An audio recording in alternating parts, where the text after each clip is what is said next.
नमस्कार, closing call में आपका स्वागत है। अगले 1.5 घंटे मैं यानी विकास और मेरे दो सहयोगी जब आपके साथ जुड़ेंगे तो 1.5 घंटे के दौरान मार्केट का पूरा एक्शन आपके लिए कवर करेंगे। कहां आपके लिए कमाई के मौके बन सकते हैं, कहां आपके शेयर्स अगर फंसे हुए हैं तो आपको क्या एग्जिट लेना है या आपको होल्ड करना है, ये सारी स्ट्रेटजी बताएंगे। क्लोजिंग के समय आपको करना क्या है निफ्टी और निफ्टी बैंक के अंदर, ये स्ट्रेटजी भी बताएंगे। पूरा का पूरा एक्शन होगा। हमारे साथ मेहमानों का एक बड़ा पैनल होगा और हम उनसे डिस्कस करेंगे कि मार्केट में आपके लिए कहां कहां कमाई के मौके बन सकते हैं। लेकिन सबसे पहले ये देख लेते हैं कि अगले 1.5 घंटे के दौरान इस शो में हम क्या क्या चीजें आपके लिए कवर करने वाले हैं। ऑन द शो क्या क्या रहने वाला है आपके लिए। चलिए 2:05 में हम एफएनओ का एक चेक लेंगे और मार्केट पर आपके लिए स्ट्रेटजी लेकर आएंगे। क्लोजिंग ट्रेड्स शुरू होंगी 2:10 पे, जिसमें हमारे मेहमान आपको ये बताएंगे कि कहां कहां इस वक्त मौके बन सकते हैं आपके लिए खरीदारी के। 2:40 पर हम लेकर आएंगे आपके लिए ऑप्शंस के चैंपियन और उसके बाद जब हम 3 बजे पहुंचेंगे तो मार्केट एट 3 लेकर आएंगे, यानी 3 बजे तक बाजार में कहां कहां क्या क्या एक्शन हुआ है वो आपके लिए हम लेकर आएंगे। 3:10 पे शुरू होंगी हमारे लिए हमारी तरफ से BTST और STBT कॉल्स, जो हमारे मेहमान लेकर आते हैं आपके लिए कि आखिरी घंटों में आप कहां खरीदारी कर सकते हैं और कहां जा सकते हैं। 3:20 पर इवेंट्स टू वॉच, यानी वो इवेंट्स जहां पर आपको कल के लिए नजर रखनी है।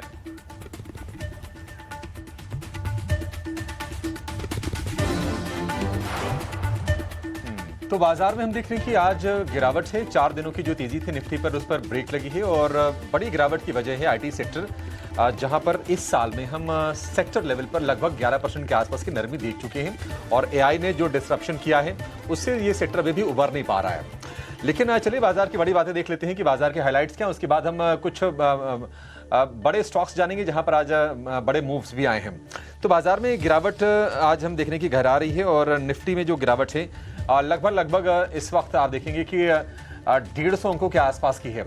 लेकिन 25,800 के सपोर्ट को निफ्टी बार बार बचा रहा है, उसके नीचे ब्रेक नहीं कर रहा है। देखते हैं कि अभी बचा हुआ जो 1.5 घंटे का उसमें बाजार की चाल क्या रहती है। लेकिन निफ्टी बैंक दिन के निचले स्तर से करीब 100 अंक संभला है। 60,800 के आसपास आपको निफ्टी बैंक दिखाई देगा। निफ्टी बैंक में हम क्लियरली सपोर्ट मिल रहा है आज आईसीसी बैंक और SBI से। हालांकि HDFC बैंक हो गया, एक्सिस बैंक हो गया, ये कुछ बैंक हैं जो थोड़ा नीचे खींचने का काम कर रहे हैं। IT के अलावा फार्मा और रियल एस्टेट, ये कुछ सेक्टर्स हैं जहां पर आज हम सबसे ज्यादा बिकवाली देख रहे हैं। IT इंडेक्स दिन के निचले स्तर पर है, गिरावट 5% से भी ज्यादा की अब हो गई है। एक झटके में आज हम देख रहे हैं कि करीब 1900 अंक टूट गया है IT इंडेक्स। तो ये एक बाजार के लिए निश्चित तौर पर चिंता का विषय है। आगे इस पर हम विस्तार से बातचीत करेंगे। लेकिन अगर हम स्टॉक स्पेसिफिक अगर हम एक्शन की बात करें तो अच्छे नतीजों से 8% दौड़ा है लेंसकार्ट का शेयर और हम बाजार खुलने से पहले इसकी चर्चा कर भी रहे थे। इस पर हमने व्यू भी लिया था और देखिए क्या शानदार तेजी है। 500 रुपए के ऊपर निकल गया भाव लेंसकार्ट का। वैल्यूएशन के अराउंड काफी चर्चाएं इसकी हुई थी जब IPO आया था तो, लेकिन आज बढ़िया तेजी इसमें देखने को मिल रही है। SBI में हम देख रहे हैं कि तेजी आज फिर से है। शुरुआत थोड़ी स्लो किया, दिन के दौरान इसने 1200 रुपए के ऊपर जाकर 1203 रुपए का हाई भी बनाया और वहां से थोड़ी प्रॉफिट टेकिंग है। लेकिन 4 सत्र में लगभग 10 से 11% के आसपास का उछाल हम SBI के शेयर में देख चुके हैं और आज इसने बनाया है all time high. Market cap हो गया है 11 लाख करोड़ रुपए। TCS को छोड़ा है इसने पीछे। लेकिन बाजार के और बड़े मूवर्स कौन से हैं, जरा ब्रॉडर मार्केट की पिक्चर को समझते हैं। विकास के पास है पूरी लिस्ट बजर्स की। विकास बताइए कहां पर एक्शन हो रहा है। बिल्कुल, अगर आज मार्केट में देखें तो मार्केट के सबसे बड़े विलेन बनकर उभरे हैं IT के शेयर। तमाम IT शेयर आज गिरावट दिखा रहे हैं और अच्छी खासी गिरावट। आप निफ्टी IT के इंडेक्स को देखेंगे तो 4 से 5% की गिरावट के साथ आज सुबह से ही कारोबार कर रहा है। आप देखिए IT के तमाम share, Coforge, LTI, Mindtree, Oracle Financial, TCS, इसके अलावा SCL टेक, विप्रो, अगर आप देखेंगे तो इन तमाम शेयरों में आज भारी गिरावट देखने को मिल रही है। वजह जो है वो वही AI के ऑटोमेशन की वजह से जो डिसरप्शन दिख रहा है इनको फ्यूचर में अपने आगे आने वाले पाथ में, उसकी वजह से ये गिरावट जो है वो इन शेयरों में देखने को मिल रही है। आप देखिए चाहे वो एंथ्रोपिक हो, चाहे फिर एक और AI टूल आया जिसने टैक्स प्लानिंग को आसान कर दिया। तो तमाम जो AI टूल्स धीरे धीरे आ रहे हैं और वो ऑटोमेट कर रहे हैं चीजों को, वो एक कंसर्न इनके लिए है क्योंकि ट्रेडिशनल सॉफ्टवेयर जो चल रहे हैं अब तक, जिसके ऑर्डर्स इनके पास हैं ऑलरेडी, उनके हो सकता है थोड़े बहुत ऑर्डर्स कम होते दिखें और ये डर है जिसकी वजह से IT शेयर तमाम जो है वो आज गिरावट दिखा रहे हैं। उसके अलावा अगर आप रियल्टी शेयरों को देखेंगे तो रियल्टी शेयरों में जो पिछले 4-5 दिन में अच्छा खासा रनअप आया था, वो तमाम जो रियल्टी शेयर हैं अब वो थोड़ी सी सुस्ती दिखा रहे हैं, थोड़ा ठंडे होते हुए दिख रहे हैं। आप देखिए DLF, अनंतराज, प्रेस्टीज एस्टेट या ब्रिगेड, ये तमाम शेयर जो है वो 1 से 3% के आसपास की गिरावट इस वक्त दिखा रहे हैं आज के बाजार में। उसके अलावा कौन से और शेयर्स हैं जहां पे तेजी दिख रही है, वो है ऑटो एंसिलरी शेयर्स। देखिए कल भी अच्छी खासी तेजी थी, कल तो पूरा दिन ऑटो के नाम था, और आज भी जो देखिए आप ऑटो और ऑटो एंसिलरी शेयर जो है वो अच्छी खासी तेजी के साथ कारोबार करते हुए दिख रहे हैं आज के बाजार में। तमाम शेयर जो है वो आप चाहे बजाज ऑटो को भी देखेंगे या फिर आयशर मोटर्स को भी देखेंगे, वो तेजी वहां पे आज कंटिन्यू होती हुई दिखी है। आप देखिए जो ऑटो एंसिलरी शेयर है वहां पे आपको रानी मद्रास, जय भारत मारुति, सुप्राजीत इंजीनियरिंग शामिल, ये तमाम शेयर जो है वो 2 से 4% की तेजी के साथ यहाँ पे कारोबार करते हुए दिख रहे हैं। उसके अलावा एसबीआई, आज अगर मार्केट को थोड़ा सपोर्ट मिल रहा है नीचे से तो वो एसबीआई से सबसे ज्यादा मिल रहा है। आप देखिए मार्केट कैप जो है वो इनका 11 लाख करोड़ के पार पहुंच गया है। अब आधे % की तेजी फिलहाल है शेयर में, लेकिन पिछले 2-3 दिन में, 4 दिन में आप देखेंगे तो बहुत अच्छा खासा रनअप दिखा चुका है ये शेयर। 12-13% का रिटर्न तो आपको बड़े आराम से 2-3 दिनों के अंदर ही शेयर ने दे दिया है। तो ये तमाम वो शेयर्स हैं जहां पे सबसे ज्यादा एक्शन आज आपको देखने को मिलेगा। अगर आप सेक्टोरल इंडाइसेस की बात करेंगे तो निफ्टी आईटी सबसे ज्यादा गिरा है, 5% के आसपास की गिरावट, रियल्टी में करीब 1.5% की गिरावट, ऑयल एंड गैस भी थोड़े कमजोर हैं। जो हल्की फुल्की मजबूती है वो आपको फाइनेंस यानी उसमें भी खासकर पीएसयू बैंक और थोड़े बहुत जो है वो डिफेंस के शेयर, वहां से थोड़ी बहुत जो है वो मजबूती आती हुई दिख रही है। तो ये ओवरऑल आज के मार्केट में सेक्टर्स और शेयर्स हैं जिनमें सबसे ज्यादा बज़ दिखाई दे रहा है। इसके साथ साथ आपको यह भी जानना जरूरी है कि आज मार्केट में आपकी स्ट्रेटजी क्या होनी चाहिए, निफ्टी बैंक में आपको करना क्या है, क्योंकि जो गिरावट है अब फाइनली वो बढ़ती हुई दिख रही है। तो अभिषेक, स्ट्रेटजी क्या होनी चाहिए हमारे व्यूअर्स की निफ्टी और निफ्टी बैंक के ऊपर, खासकर तब जब अभी गिरावट जो है वो थोड़ी बढ़ती हुई चली गई है और निफ्टी अब जो है वो 150 अंक नीचे है? विकास, देखिए आईटी ने क्या किया है कि पूरे मार्केट को आज डीरेल करने का काम किया है। अदरवाइज बाजार तो पहले से ही कंसोलिडेशन वाले फेज में ही था।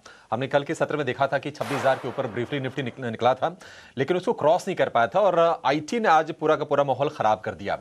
निफ्टी आईटी के 10 स्टॉक्स हैं, सारे के सारे टूट रहे हैं।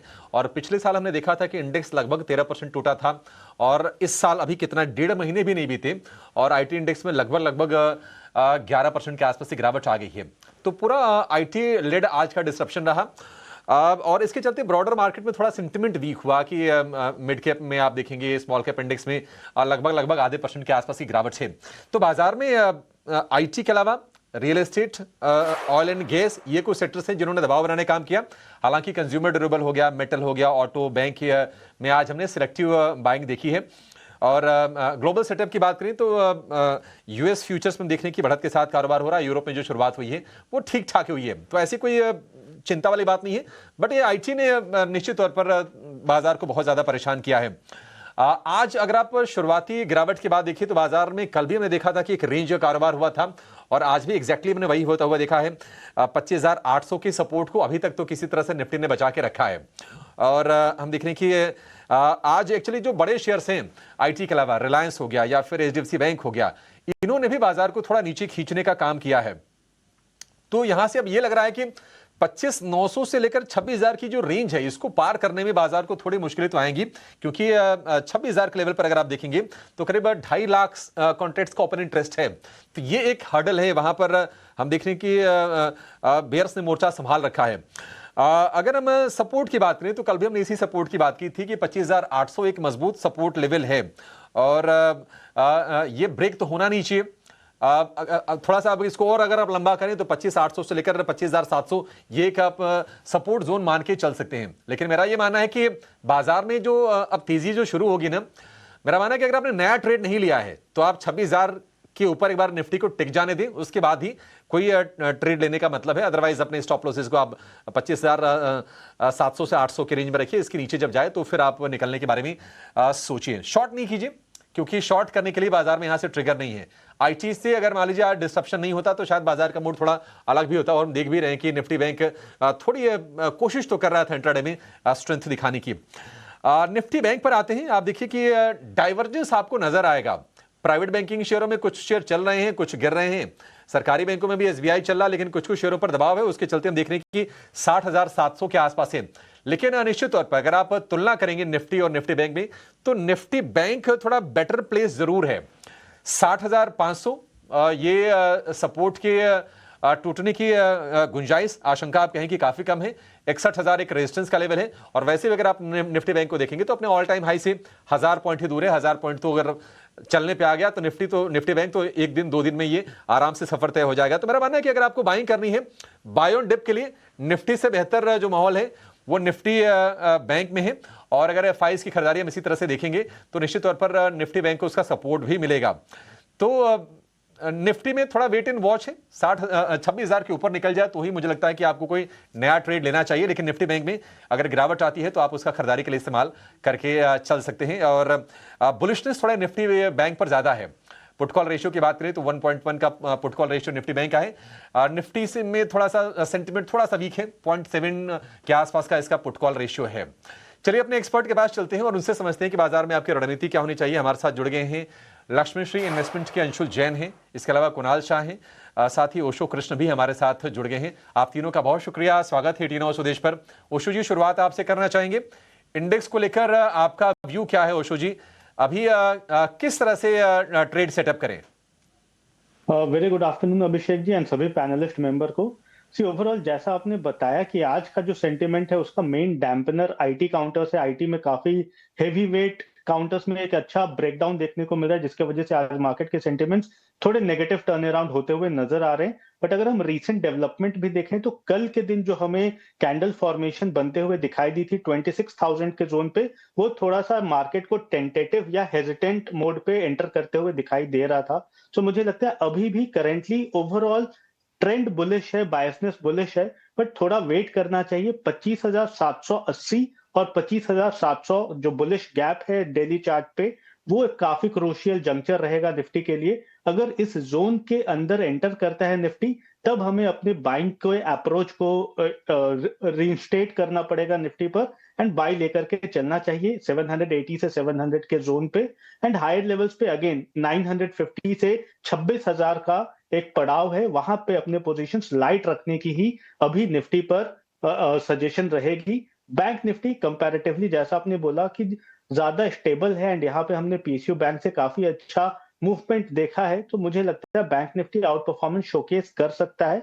60,400 60,500 का सपोर्ट है, सो डिप आता है तो बाई करें इस जोन पे। हायर लेवल्स पे 60,900 का एक मेजर हर्डल है, अगर उसे ब्रेक थ्रू करता है तो 61,400 के पोजिशनल टारगेट्स हमें बैंक निफ्टी में देखने को मिल सकते हैं।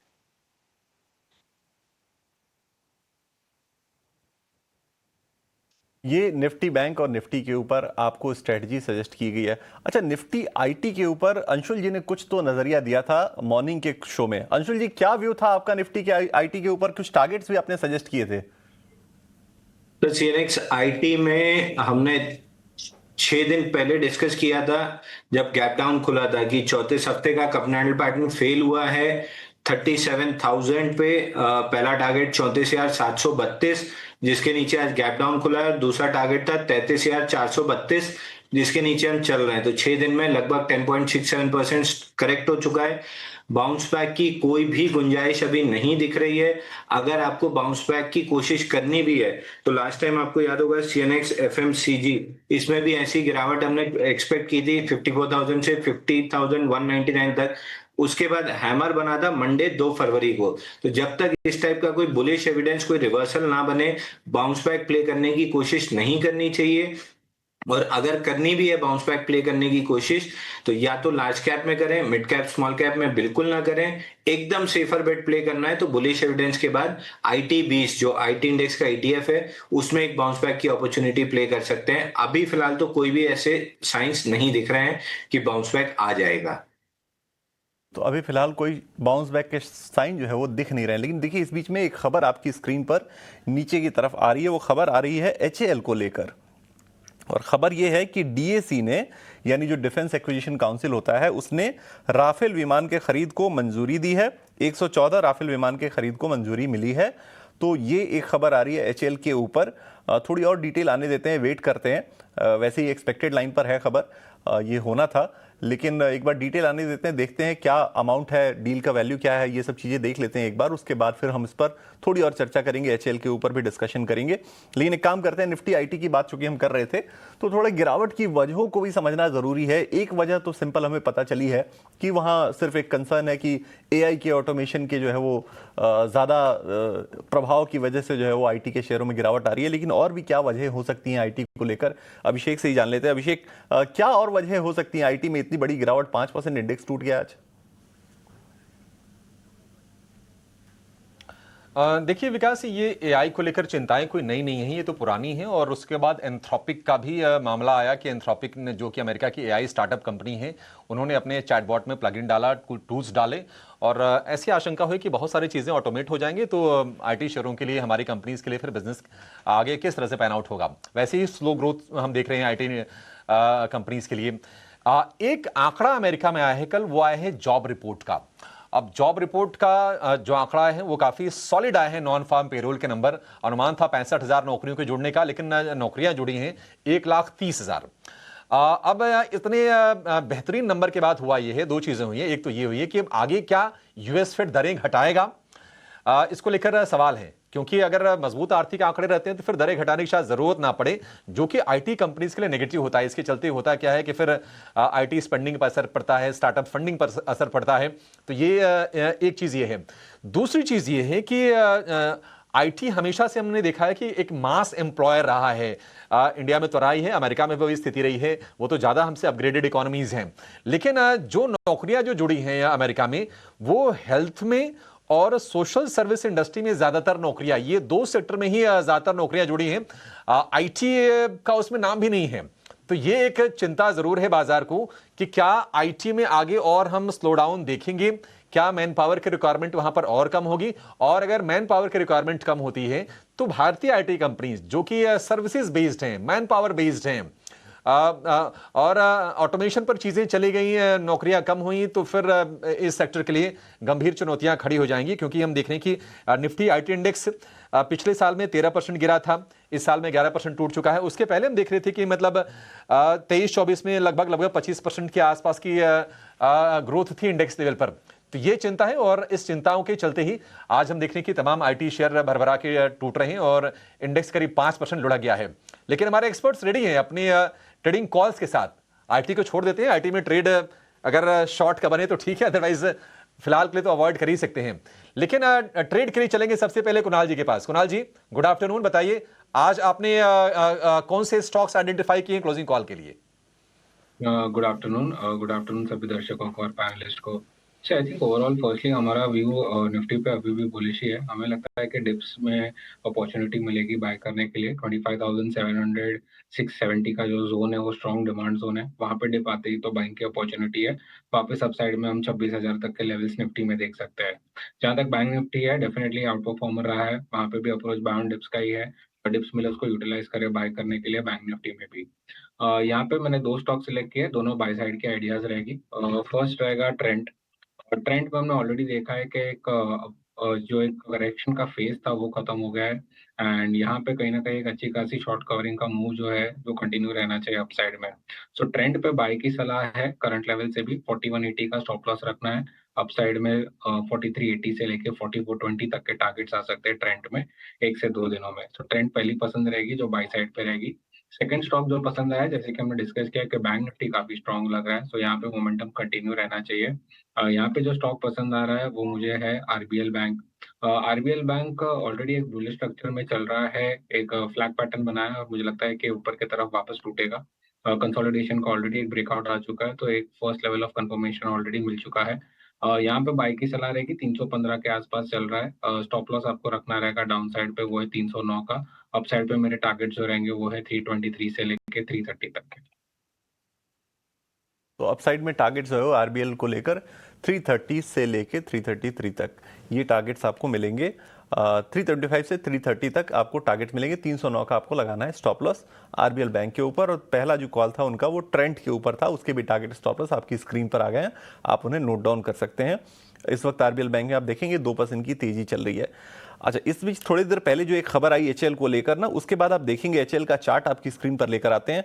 वहां देखिए एक बड़ा एक्शन आपको दिखेगा। शेयर जो है वो नेगेटिव में था, नेगेटिव टेरिटरी में ट्रेड कर रहा था, और आप अचानक से जैसी खबर आई है उसके बाद देखिए शेयर जो है वो ऊपर गया है। आप देखिए चार्ट के ऊपर आपको एक्शन दिख जाएगा। तो खबर जो थी सिर्फ वो ये नहीं थी कि डीएसी से मंजूरी मिल गई है। खबरों में दो चीजें ऐसी हैं जो इंपॉर्टेंट है, पॉजिटिव हैं, उस पर भी आपको ध्यान देना है।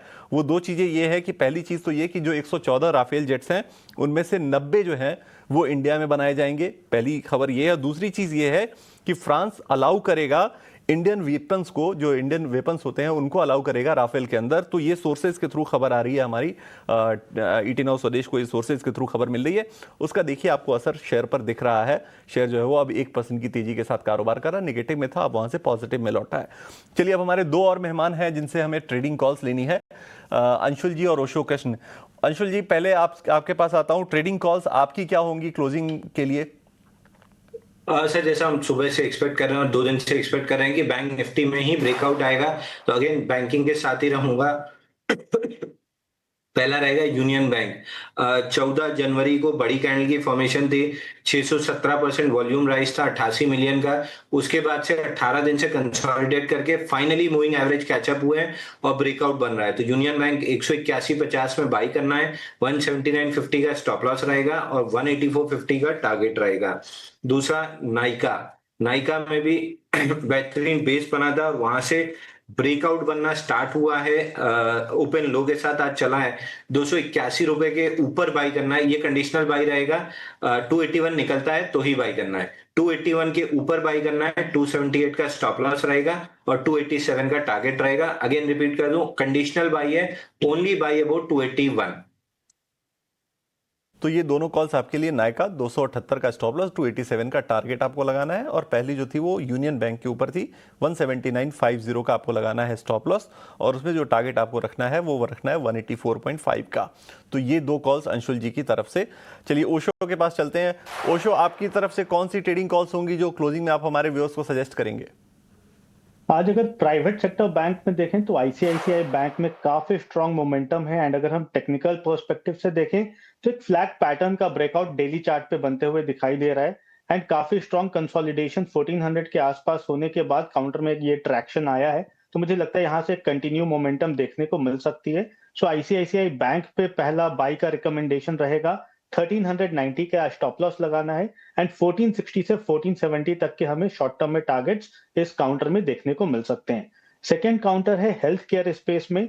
मैक्स हेल्थ में अगर हम देखें तो पिछले कुछ दिनों में एक अच्छा बुलिश रिवर्सल पैटर्न बनते हुए दिखाई दे रहा है, एक inverted head and shoulder pattern का ब्रेकआउट बनते हुए दिखाई दे रहा है। सो इस काउंटर में एक स्ट्रांग मोमेंटम आने वाले दिन में देखने को मिल सकता है। सो मैक्स हेल्थ पे करंट लेवल्स पे बाई करने की सलाह बनेगी। 1020 का स्टॉप लॉस मेंटेन करना है, एंड 1120 तक के शॉर्ट टर्म में टारगेट्स देखने को मिल सकते हैं। वो कॉल्स हैं, मैक्स हेल्थ आपकी स्क्रीन पर, 1120 का टारगेट आपको, 1020 का आपको लगाना है स्टॉप लॉस। अभी आधे % की तेजी है इस शेयर में। और दूसरा जो स्टॉक है वो है आईसीआईसीआई बैंक का, 1460 1470 के आपको रखने हैं टारगेट, 1390 का लगाना है आपको स्टॉप लॉस। ओशो की तरफ से ये रहा है। चलिए तीनों मेहमानों की तरफ से हमारे पास ट्रेडिंग कॉल्स आ चुकी हैं, 6, 2 कॉल्स तीनों के पास आ चुकी हैं। तो इस दौरान जब आप अपनी ट्रेडिंग की स्ट्रेटजी को इंप्लीमेंट करेंगे, उस दौरान हम लेते हैं एक छोटा सा ब्रेक। छोटे से ब्रेक के बाद जब वापस आएंगे तो तमाम एक्शन वाले शेयरों पर डिस्कशन करेंगे, कुछ और ट्रेडिंग आइडियाज आपके लिए लेकर आएंगे। लेकिन फिलहाल एक छोटा सा ब्रेक।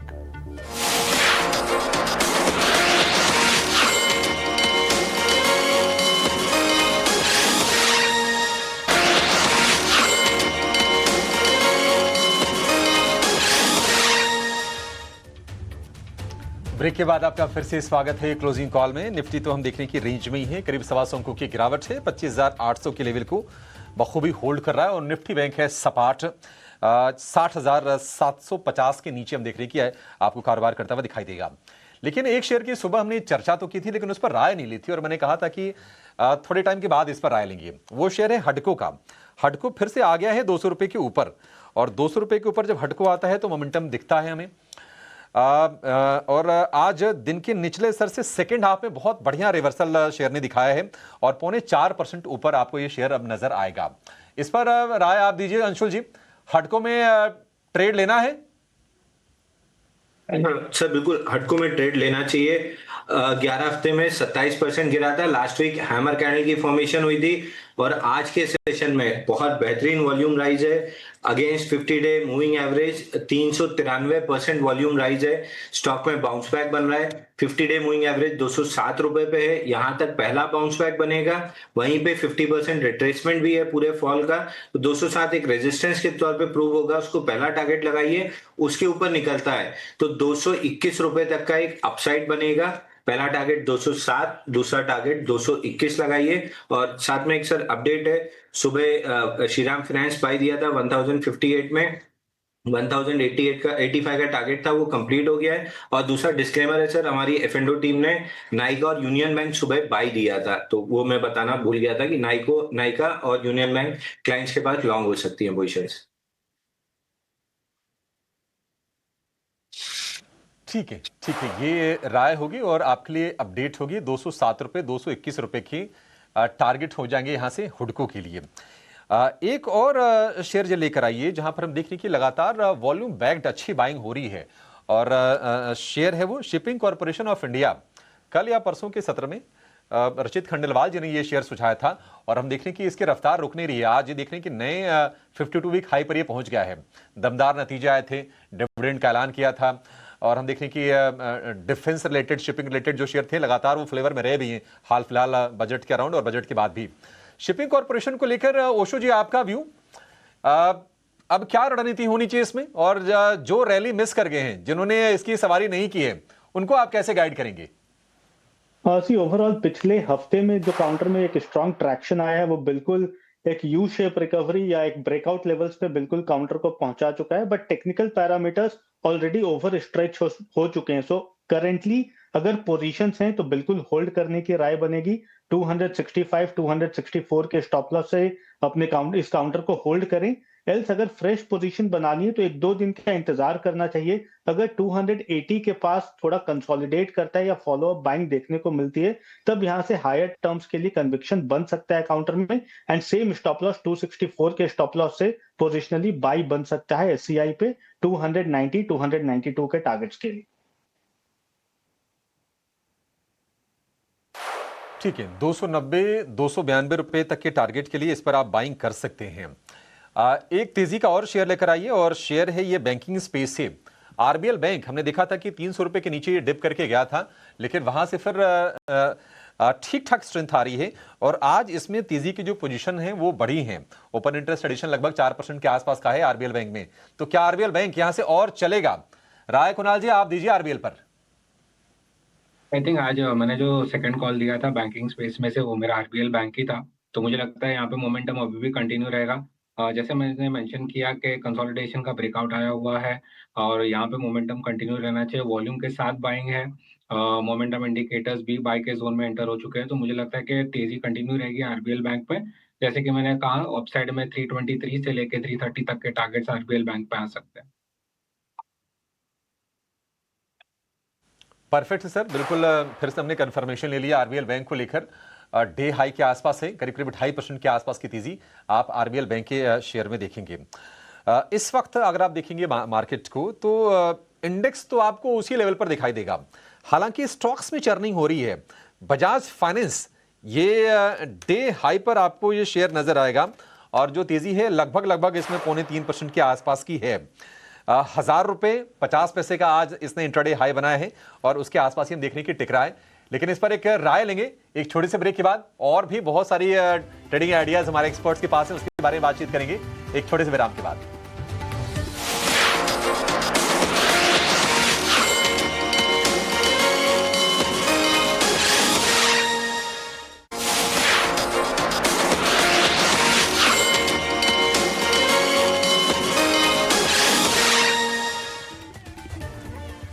ब्रेक के बाद आपका स्वागत है क्लोजिंग कॉल्स में। तो देखिए मार्केट हालांकि फिलहाल इंडेक्स लेवल पे आपको गिरावट दिखेगी, पर ब्रॉडर मार्केट में और साथ ही जो हम चर्निंग देख रहे हैं फिलहाल, वहां पर कई सारे लार्ज कैप कंपनीज भी पार्टिसिपेट कर रही हैं। इन तमाम चीज़ों पे हम अपने एक्सपर्ट से भी उनके व्यूज़ ले रहे हैं।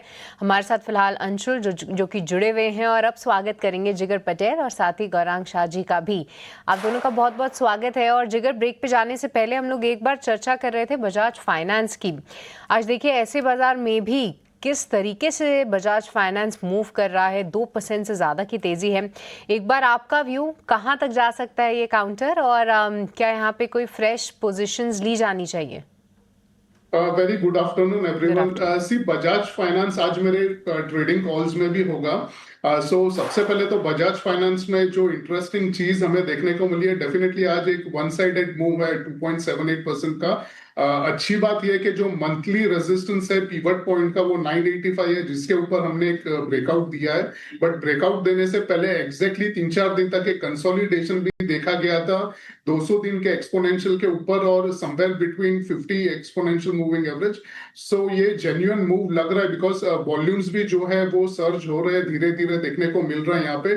तो बजाज फाइनेंस का जो स्ट्रक्चर है वो बुलिशनेस की तरफ ही दिख रहा है हमें, तो हम बाई करने की सलाह देंगे। करंट रेट से हम बाय कर सकते हैं और ओवरऑल ऊपर में जो टारगेट मुझे दिख रहा है वो 1050 तक का दिख रहा है और स्टॉप लॉस लगाएंगे 970 के नीचे क्लोजिंग बेसिस के हिसाब से। तो 970 के नीचे जो है क्लोजिंग अगर हो तब आप उसको अपना स्टॉप लॉस समझें और अभी भी पॉजिटिव नज़रिया है बजाज फाइनेंस पे।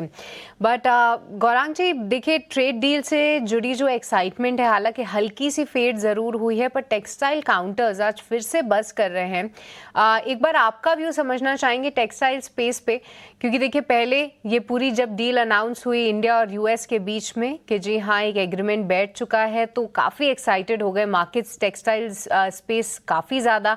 फिर बांग्लादेश के साथ जब डील हुई तो लगा कि इंडिया उससे फ़ायदा नहीं उठाएगा, बट अभी कुछ समय पहले पीयूष गोयल जी के बयान में उन्होंने साफ किया है कि ये जब पूरी चीज़ें हैं कि बांग्लादेश को ज़्यादा फ़ायदा है और इंडिया को नहीं, ऐसा नहीं है।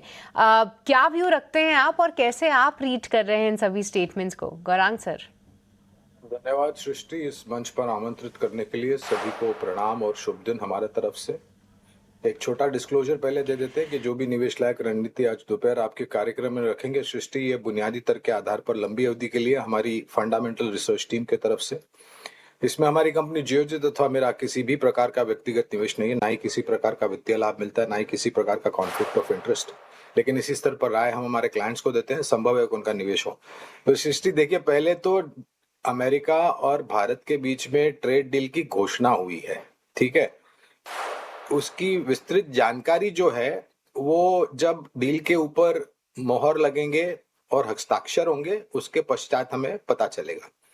और माननीय पीयूष गोयल जी ने ही ये बताया है कि मध्य मार्च में या मार्च के अंत तक ये पूरी डील हो जाने की संभावना लग रही है और उसके पश्चात जानकारी मिलेगी।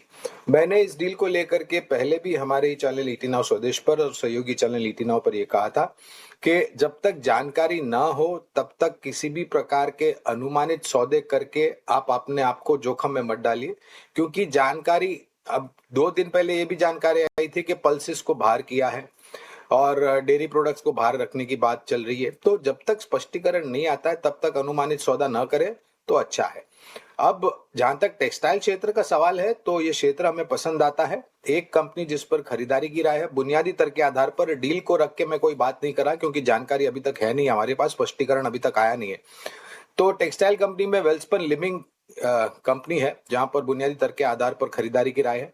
और ये कल परसों से जो बांग्लादेश के साथ अमेरिका के ट्रेड डील हुई है, तो मेरे ख्याल से लोग अपने अपने तर्क लगाते हैं।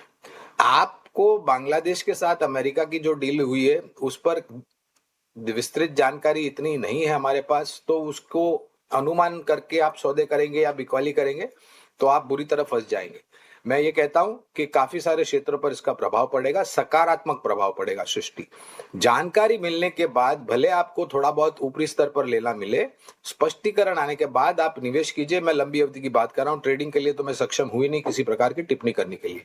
तो आ जाने दीजिए, स्पष्टीकरण आ जाने दीजिए, हस्ताक्षर हो जाने दीजिए, मोहर लग जाने दीजिए, और जब मिल जाएगी जानकारी फिर हम और आप इसके ऊपर बहुत गहरी चर्चा करेंगे और क्षेत्र के आधार पर, कंपनियों के आधार पर किस प्रकार से सकारात्मक असर पड़ेगा और किस प्रकार से प्रभाव पड़ेगा उसके ऊपर हम बातचीत करेंगे। जानकारी नहीं है तब तक आगे बढ़ती हुई टिप्पणी करना मेरे ख्याल से अनिवार्य नहीं है। बिल्कुल, तो ये राय गौरांग सर की तरफ से। चलिए, मेटल स्टॉक्स में ना तेजी बढ़ती हुई दिख रही है, खरीदारी अच्छी खासी आती हुई दिख रही है। एक स्टॉक आपके स्क्रीन पर लेकर आते हैं, रत्नामणि मेटल्स का। ये स्टॉक 17-18% की तेजी दिखा रहा है और बड़े वॉल्यूम के साथ कारोबार हो रहा है। आप देखिए आज जो है वॉल्यूम 9.5 लाख के आसपास का है। आमतौर पे जो इसका एवरेज वॉल्यूम महीने का रहता है वो 34-35 हज़ार का रहता है, बहुत कम वॉल्यूम के साथ रहता है। रत्नामणि मेटल्स आपकी स्क्रीन पर लेकर आते हैं। इनफैक्ट अब तो ये 20% के अपर सर्किट पे लॉक हो गया है, 20% की तेजी आ चुकी है। आखिर क्या हो गया ऐसा, अंशुल जी से जरा चेक कराते हैं। और अगर खुलता है ये सर्किट तो कुछ ट्रेड बनती है क्या? चाहे प्रॉफिट बुकिंग की हो, चाहे वो न्यू एंट्री की हो। अंशुल जी जरा एक बार चेक कीजिए रत्नामणि मेटल्स, ऐसा क्या हो गया?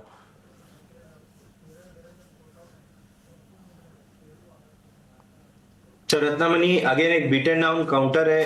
74 हफ्ते में 51% करेक्ट हुआ था।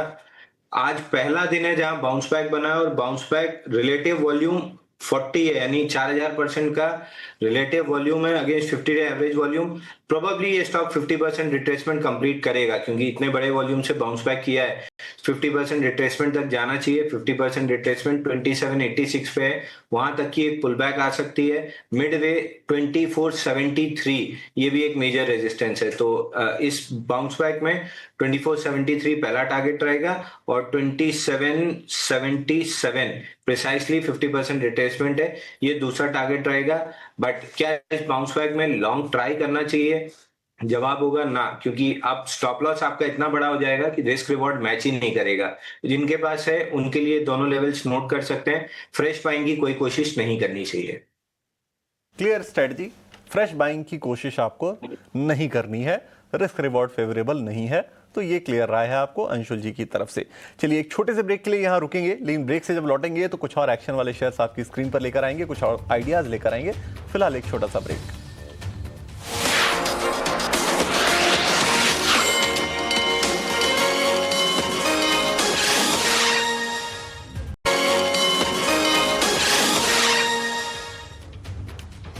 ब्रेक के बाद आपका फिर से स्वागत है। आप देख रहे हैं क्लोजिंग कॉल और बाजार हम देख रहे हैं कि फिर से दिन के निचले स्तरों के आसपास जाता हुआ गिरावट जो है वो है 150 अंकों के आसपास के निफ्टी में, और निफ्टी पूरी कोशिश कर रहा है 25,800 के लेवल को बचाने के लिए। इस वक्त एग्जैक्टली उसी लेवल पर आपको निफ्टी कारोबार करता हुआ नजर आएगा और आज का जो लो है वो है 25,800, एग्जैक्टली वहीं पर निफ्टी इस वक्त है। लेकिन आगे बढ़ने से पहले जरा ये देख लेते हैं कि आज ऑप्शंस में ट्रेड करके आप कहां पर पैसे बना सकते हैं। लेकर आएंगे एक खास सेगमेंट ऑप्शंस के चैंपियन।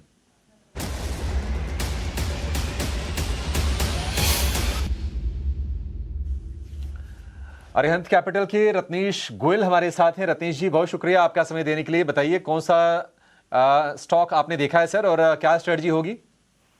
जी गुड आफ्टरनून सभी दर्शकों को नमस्कार। बिल्कुल ऐसा लगता है कि आज सुबह में आपके साथ में से जब आईटी का सेल था, कल भी हमने एक ओएफएसएस का पुट दिलाया था, तो मुझे ऐसा लगता है कि अभी भी ये आईटी का थोड़ा सा प्रेशर जो कंटिन्यू रह सकता है। इसमें टाटा एलेक्सी में नया फ्रेश ब्रेकडाउन दिख रहा है।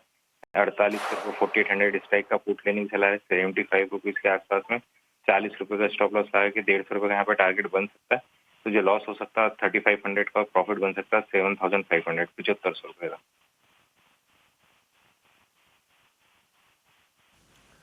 ठीक है, टाटा एलेक्सी पुट खरीदनी है 4800 वाली, 75 रुपए के भाव पर आपको मिल जाएगी। और अभी देखिए शेयर करीब 5.5% टूटा है। टारगेट इसमें बनेंगे 150 रुपए के, स्टॉप लॉस होगा 40 रुपए का, अधिकतम मुनाफा 7,500 रुपए का, अधिकतम नुकसान 3,500 रुपए का। रिस्क रिवॉर्ड रेशियो ठीक है और जिस तरफ का ट्रेंड है उसी के हिसाब से आपके लिए ट्रेड भी है। टाटा एलेक्सी में मंदी का ही ट्रेड है। रत्नेश जी बहुत शुक्रिया आपका समय देने के लिए और ये बेहतरीन स्ट्रेटजी हमारे दर्शकों को बताने के लिए। आप अगर आज वायदा की लिस्ट को देखेंगे ना तो टॉप 10 जो शेयर हैं गिरने वाले वो सारे के सारे आईटी के हैं। केपीआईटी टेक सबसे ज्यादा कमजोर है, करीब 7% टूटा है। Oracle, Coforge, LTI Mindtree, Tata Elxsi, TCS, Infosys, एक लाइन से सारे के सारे आईटी शेयरों में हम गिरावट वाला ही माहौल देख रहे हैं। लेकिन चलिए कुछ ऐसे भी शेयरों के बारे में चर्चा करते हैं जहां पर ना पिटाई बहुत ज्यादा हुई थी और लोअर लेवल से थोड़े संभलने की कोशिश कर रहे हैं। उनमें से एक शेयर है ट्रेंट। ट्रेंट में आज हम देख रहे हैं कि बाइंग है और 1.5% की तेजी के साथ आज ये निफ्टी के टॉप गेनर्स में भी शामिल है। गौरांग भाई राय आपसे जानना चाहेंगे। नमस्कार आपको। ट्रेंट हमने देखा काफी ज्यादा निराशा हुई जब इन्होंने Q3 के अपडेट्स जारी किए, नतीजे आए, फिर भी कोई हमने उत्साह खास देखा नहीं था। हालांकि एबिटा लेवल पर सरप्राइज आया था, लेकिन अगर हम लोअर लेवल से देखेंगे तो 15-17% के आसपास से रिकवरी आ गई है। चिंता एक अभी भी है, वो है वैल्यूएशन को लेकर। आपके राय सर ट्रेंड को लेकर क्या होगी? धन्यवाद अभिषेक जी, आपको भी सादर प्रणाम और शुभ दिन हमारे तरफ से। तो देखिए, कारोबार को लेकर के चेतावनी देना मेरे ख्याल से एक गुड गवर्नेंस के तौर पर उभर करके आता है, क्योंकि मैं हमेशा मानता हूं कि मैनेजमेंट को कभी भी आगे बढ़ती हुई टिप्पणी या फिर मन लुभावन टिप्पणियां नहीं करनी चाहिए। जो वास्तविकता है उससे अवगत कराना चाहिए लोगों को और निवेशकों को, ताकि उनको जानकारी मिले। अब ये स्टॉक ट्रेंड का आपको याद होगा, ये नीचे के तरफ के पड़ाव के पहले एक बहुत बड़ा आउट परफॉर्मर था अभिषेक भाई, और उसके पश्चात नीचे के तरफ के दायरे नतीजे कमजोर आए। मैनेजमेंट ने कारोबार को लेकर के चेतावनी दी, जिन मात्रा में इनको अपने स्टोर्स खोलने थे वो रन रेट कम रही वगैरह वगैरह। बुनियादी दर के आधार पर एज अ डिस्क्लोजर ट्रेंड पर हमारी सकारात्मक राय है। मैनेजमेंट ने मेरे ख्याल से दूसरी तिमाही के पश्चात और कुछ दिन पहले, हफ्तों पहले टिप्पणी करी थी कि ट्रेंड के और जूडियोस के नए स्टोर्स खोलेंगे। बड़े बड़े शहरों में तो खोलेंगे ही, लेकिन ज्यादातर स्टोर्स जो है वो टायर 2 टायर 3 सिटीज में खोलेंगे, जिससे इनका मार्केट शेयर बढ़ेगा और शायद इनके आय के ऊपर एक सकारात्मक असर आएगा। इसको समय लगेगा अभिषेक भाई, क्योंकि स्टोर खोलने के पश्चात फुटफॉल्स होना, बिक्री होना, योगदान आना वगैरह थोड़ा समय लगेगा। तो अगर लंबी अवधि का नजरिया है तो आप अपना निवेश बना करके चले ट्रेंड पर। ठीक है, लंबी अवधि का नजरिया है तो आप, अगर आपकी खरीदारी है तो आप इसको होल्ड करके चल सकते हैं। आज बाजार में हम देख रहे हैं कि जो इंडेक्स लेवल पर, हालांकि विदिन अगर आप सेक्टर्स देखेंगे तो कुछ कुछ गर्मी वाले शेयर भी। ओके, इस बीच देखिए ट्रेंड के शेयर में आप देखिए 1-1.5% की आसपास की तेजी इस वक्त दिख रही है। चलिए कुछ और शेयरों का एक बार जिक्र करते हैं। गरवारे टेक्निकल फाइबर्स आपकी स्क्रीन पर लेकर आते हैं। गरवारे टेक्निकल फाइबर्स 6% के आसपास की तेजी शेयर में इस वक्त देखने को मिल रही है, और उसकी जो तेजी की जो वजह है ना, वो सबसे बड़ी वजह यह है कि एम्बिट ने अपग्रेड किया अपना टारगेट प्राइस जो है वो 940 का। ये हाईटेक है, गरवारे हाईटेक नहीं, गरवारे टेक्निकल फाइबर्स आपकी स्क्रीन पर लेकर आते हैं। 2 कंपनियां गरवारे नाम से हैं, गरवारे टेक्निकल फाइबर्स ले आते हैं, और वहां आप देखिए 940 का उन्होंने टारगेट दिया है, और तेजी अच्छी खासी इस वक्त दिख रही है। 6% के आसपास की तेजी शेयर में दिख रही है। एक राय इसके ऊपर लेते हैं, हम राय लेते हैं अंशुल जी से ही। अंशुल जी, जरा एक बार देखिए गरवारे टेक्निकल फाइबर्स क्या स्ट्रेटजी आपकी बनती है? Sir once again micro cap में बीटन डाउन काउंटर 7,200 करोड़ का मार्केट कैप है। 26 हफ्ते में 38% करेक्ट हुआ था। आज के सेशन में 50% रिट्रेसमेंट कंप्लीट किया है 751 पे। वॉल्यूम राइज 2,950% है। 50% रिट्रेसमेंट कंप्लीट हो गया। अब यहाँ से फ्रेश बाइंग की कोशिश नहीं करनी चाहिए। अगर आपके पास लॉन्ग है तो 751 का एक लेवल है, 1-2 दिन में अगर ये नहीं निकलता है तो एग्जिट करना चाहिए, और 2 दिन का इंतजार कीजिए। अगर ये लेवल निकलता है तो फिर बाउंस बैक एक्सटेंड करेगा 819 तक, बट अब फ्रेश बाइंग की किसी तरह की कोई चेष्टा नहीं करनी चाहिए। बिल्कुल, नए बाइंग की कोई चेष्टा नहीं करनी चाहिए, ये राय है गरवारे टेक्निकल फाइबर्स के ऊपर। चलिए इस बीच अगर आप देखिए तमाम शेयरों में गिरावट जो है वो कुछ ऐसे शेयरों में आ रही है जो आईटी से रिलेटेड हैं। तमाम आईटी शेयर तो गिरे हुए हैं, लेकिन इस बीच एक शेयर देखिए आपकी स्क्रीन पर लेकर आते हैं, प्रिसीजन कैमशाफ्ट का। नतीजे आए थे Q3 के और मजबूत नतीजे आए थे। 5% के आसपास की तेजी यहां पर देखने को मिल रही है। प्रिसीजन कैमशाफ्ट का आपके स्क्रीन पर स्टॉक लेकर आते हैं। 5% की तेजी के साथ ये शेयर कारोबार कर रहा है। एक बार जरा इसे चेक कराते हैं, और चेक कराते हैं हम इसे इनफैक्ट जिगर से। जिगर एक बार देखिए जरा प्रिसीजन कैमशाफ्ट जो है वो आपके चार्ट पर क्या कह रहा है स्टॉक, कोई राय बनती है क्या आपकी यहाँ पे?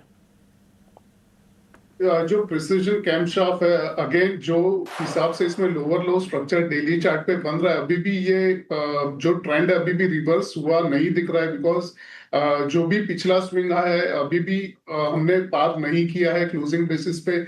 इनफैक्ट आज के दिन का जो टॉप है, अगर हम आज के दिन में देखें, वो एग्जैक्टली मैच कर रहा है फेब के स्टार्ट में जो टॉप बना था करीबन 166 के करीबन, और आज वहीं से हमने सेलिंग भी देखी है। ट्रेंड लाइन का ब्रेकआउट भी नहीं हुआ है यहाँ पे। साथ में 50 और 200 दिन के नीचे ही हम ट्रेड कर रहे हैं, तो यहाँ पे एज ऑफ नाउ तो कुछ नहीं करना है, बिकॉज क्लोजिंग हमें चाहिए 165 के ऊपर। 165 के ऊपर क्लोजिंग आती है तो ये हमें फ्रेश मोमेंटम नया देखने को मिलेगा, अनलेस अनटिल हमें वेट एंड वॉच करना है। 165 के ऊपर क्लोजिंग आएगी, उसके बाद ही इस पे देखेंगे हम। अभी फिलहाल इस पर आपको कुछ नहीं करना है। चलिए एक और खबर पे थोड़ा नजर डालते हैं। सरकार सीपीआई के बेस ईयर 2012 को बदलकर 2024 करने जा रही है। इस बदलाव का आम आदमी पर कितना असर होगा, इससे क्या फायदा होगा, कितना फायदा होगा, इन तमाम मुद्दों पर मॉस्पी के सेक्रेटरी सौरभ गर्ग के साथ खास बातचीत की है हमारे संवाददाता प्रकाश प्रियदर्शी ने। आइए इस बातचीत को सुनते हैं। हमारे साथ मॉस्पी सेक्रेटरी मिस्टर सौरभ गर्ग हैं, और आज सीपीआई का न्यू बेस ईयर सरकार रिलीज करेगी। मकसद ये है कि जो एक्चुअल डेटा है, जो सीपीआई फोरकास्ट है वो एक्चुअल हो, ग्लोबली अलाइंड हो, जो ग्लोबल स्टैंडर्ड है उसके मुताबिक हो। और इस मसले पे बात करने के लिए हमारे साथ मिस्टर सौरभ गर्ग हैं। सर, 18 स्वदेश से बात करने के लिए आपका शुक्रिया।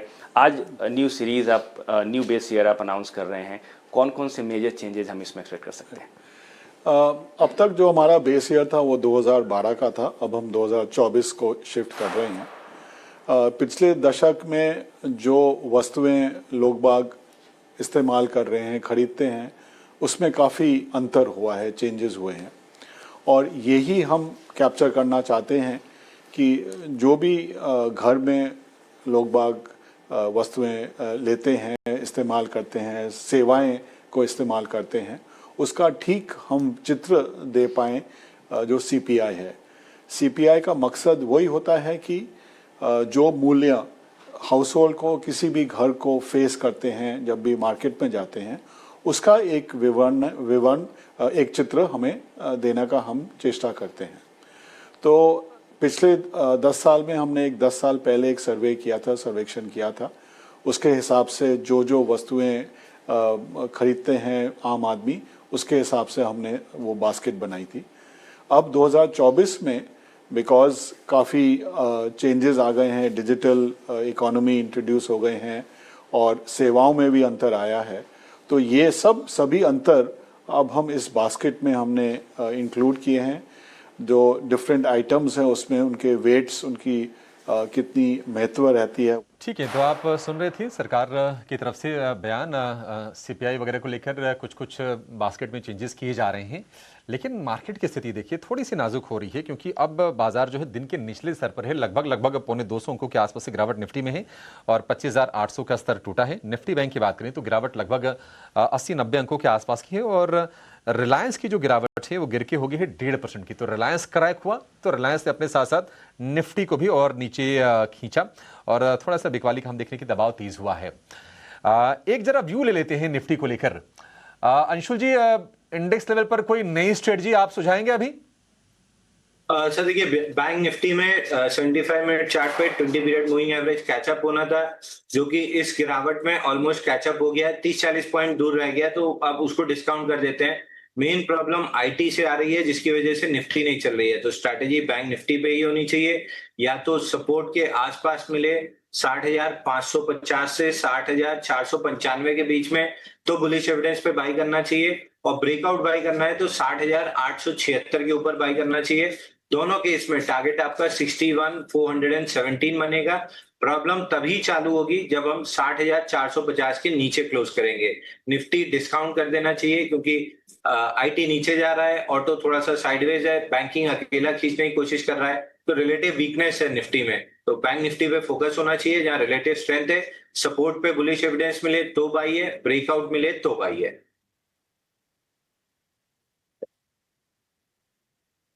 ठीक है, निफ्टी बैंक को लेकर ये व्यू, और लगता नहीं कि निफ्टी बैंक में मतलब यहां से ना क्रैक आएगा। और 60,500 तो बहुत ही बढ़िया सपोर्ट है अंशुल जी के हिसाब से। 60,400 के आसपास, मतलब थोड़ा सा नीचे और करके वो देख रहे हैं। लेकिन यहाँ से 61,400 तक के टारगेट संभव है। लेवल्स वगैरह जो बताया अंशुल जी ने, आप उसका ध्यान रखिएगा। लेकिन आप हडको देखिए, हडको हमने थोड़ी देर पहले हमने पूछा था, अंशुल जी से व्यू लिया था, और अब ये हडको डे हाई पर है। 4.5% के आसपास का उछाल हम देख रहे हैं। गौरांग सर, एक और बास्केट है जहां पर मुझे लगता है कि थोड़ी सी ना नजर रख के चलनी चाहिए, वो है एसी बनाने वाली कंपनीज का। क्योंकि हम देखें कि वोल्टास में स्ट्रेंथ आ रही है। आधे दिन का जब सत्र बीता तो हमने देखा कि ब्लू स्टार जो लाल निशान में था उसने भी ज्वाइन कर लिया आज की पार्टी को। इसके अलावा हैवेल्स, जिसका कि एक डिवीजन है एसी वाला, लॉयड्स का, वहां पर भी तेजी आ गई। तो ये कूलिंग वाले शेयर चल रहे हैं। हालांकि अगर महीने भर की बात करें तो वोल्टास की चाल थोड़ी बेहतर रही है। आपकी राय क्या होगी? 52 वीक हाई पर ये शेयर आ गया है, क्या किसी का नजरिया अगर 6 महीने साल भर का हो, क्या पैसे बन जाएंगे इनमें?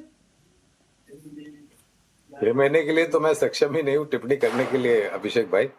हाँ, अगर साल भर या उससे ज्यादा नजरिया है तो जिस प्रकार से अनुमानित मौसम विभाग बता रही है कि इस बारी गर्मी का जो पारा है वो ऊपर काफी जाएगा, और एक प्रीएम्प्टिव ट्रेड मेरे ख्याल से कुछ लोग छोटी मध्यम अवधि के लिए ले रहे हैं। लेकिन हाँ, अगर लंबी अवधि का अगर आपका नजरिया है तो हमें लग रहा है कि बड़े शहरों में जिस प्रकार से रियल एस्टेट सेक्टर पे काम हो रहा है, नए बिल्डिंगें बन रही है, टावर्स बन रहे हैं, नई कमर्शियल प्रॉपर्टीज बन रही हैं, तो इन सब वाइट गुड अप्लायंसेस की मांग बढ़ेगी अभिषेक भाई, और रिप्लेसमेंट मार्केट भी बहुत बड़ा है इस एसी बनाने वाली कंपनियों का। 3 कंपनियां हमारी खरीदारी की सूची में है बुनियादी दर के आधार पर लंबी अवधि के लिए, वोल्टास, ब्लू स्टार और हैवेल्स। एक बात ये भी हमने देखी है कि जो आकांक्षाएं बढ़ रही हैं खास करके ग्रामीण, मध्यम ग्रामीण भागों में, तो पहले क्या होता था, पंखे की भी कमी होती थी, अब पंखे आ गए, उसके बाद कूलर आए, अब कूलर के बाद लोग क्योंकि खर्च करने की ताकत बढ़ गई है, तो मध्यम ग्रामीण और ग्रामीण इलाकों से मांग बहुत बढ़िया ऊपर की तरफ आने की संभावना है एसी बनाने वाली कंपनियों के लिए, खास करके ये 3 नाम जिनका मार्केट शेयर मेरे ख्याल से काफी अच्छा है। ठीक है, वोल्टास, ब्लू स्टार और हैवेल्स का ही नाम लिया गौरांग भाई ने भी। और वोल्टास आप देखेंगे कि 1550 रुपए के आसपास ये कारोबार करता हुआ नजर आएगा, और आज ही इसने अपना 52 वीक का नया हाई बनाया है 1546 रुपए 80 पैसे का, उसी के आसपास ही शेयर आपको दिखाई देगा। एक काम करते हैं, एक छोटे से ब्रेक का समय हो गया है, ब्रेक के बाद जब लौटेंगे तो आधे घंटे का सत्र बचा होगा आज के सेशन में, और कुछ अच्छे ट्रेड समझेंगे गौरांग भाई से, कुछ अच्छे हम फंडामेंटल रिसर्च भी जानेंगे, आप कहीं जाएगा नहीं।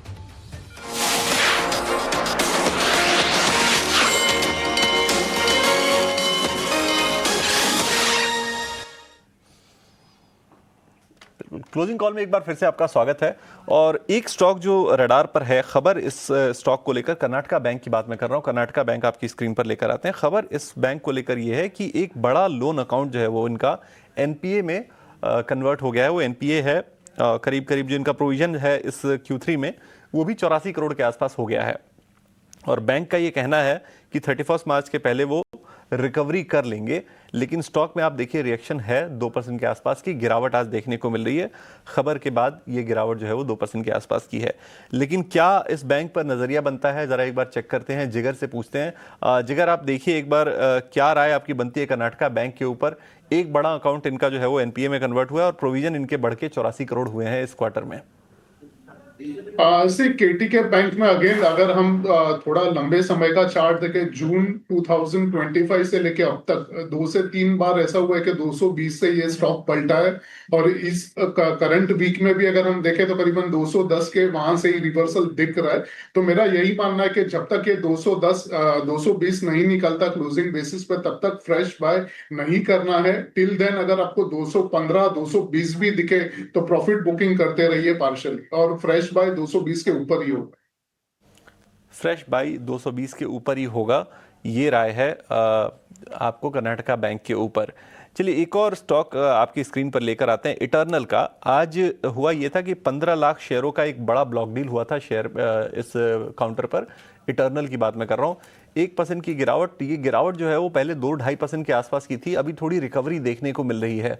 ये रिकवरी कितनी सस्टेनेबल है, कितनी आगे जा सकती है, ये जरा चेक कराते हैं अंशुल जी से। अंशुल जी, जरा इटर्नल के चार्ट एक बार देखिए, क्या राय आपकी बनती है?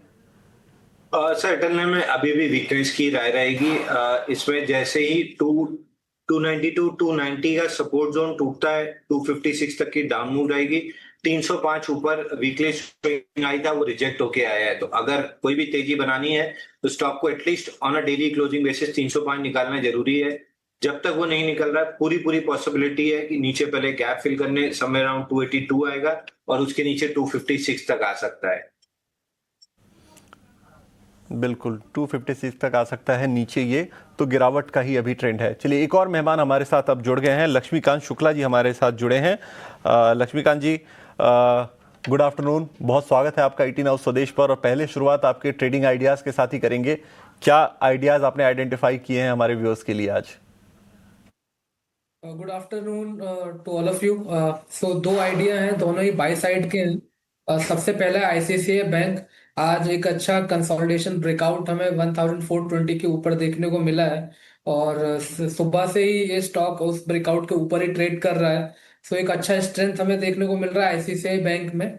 सो हमें इसको बाय करके चलना है। स्टॉप लॉस हमें रखना है अराउंड दी लेवल्स ऑफ 1390, और अपसाइड के जो टारगेट है वो 1480 के देखने को मिल सकते हैं आईसीआईसीआई बैंक में।